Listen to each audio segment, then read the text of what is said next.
আমি আরও দোয়া করলাম যে আমাদের বিগত প্রধানমন্ত্রী শেখ হাসিনা যেন বাংলাদেশে ফিরে আসে। ঈদ মোবারক। আজকে ঈদের জামাতে নামাজ পড়তে এসে কিরকম লাগছে? খুব ভালো লাগতেছে, তার কারণ গত রোজায় আমি মালয়েশিয়াতে ঈদ যাপন করেছি এবং পুত্রজয়া মসজিদে নামাজ পড়েছি। এবছর আলহামদুলিল্লাহ আমি আমার নিজের দেশে নামাজ পড়লাম এবং দেশ ও দশের জন্য দোয়া করলাম। আমি আরও দোয়া করলাম যে আমাদের বিগত প্রধানমন্ত্রী শেখ হাসিনা যেন বাংলাদেশে ফিরে আসে এবং দেশের দিক যেন ঠিক হয়ে যায়। আলহামদুলিল্লাহ।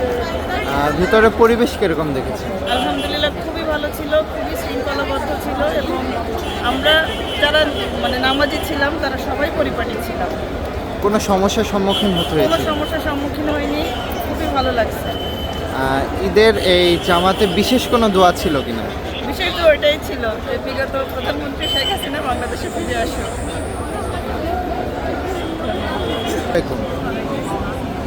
আজকে ঈদের জামাতে এসে কিরকম লাগছে?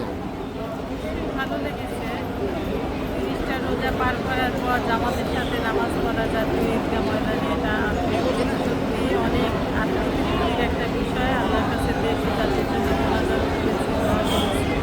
সারা বিশ্বের মুসলমানরা যেন শান্তিতে থাকে। যুদ্ধের এই সময় সবাই যেন মুসলমানরা যেন মুসলমান সবসময় বিপদগ্রস্ত অবস্থায় আছে এখন।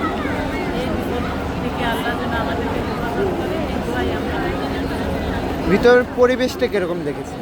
পরিবেশটা আসলে মেয়েদের জন্য তো জায়গাটা অনেক সংকীর্ণ। এখন মেয়েরা অনেক হয়ে গেছে, আমরা তো রাস্তায় নামাজ আদায় করেছি। মেয়েদের জায়গাটা সংকীর্ণ, অনেক মেয়েরা নামাজ আদায় করতে পারেনি, চলে গেছে।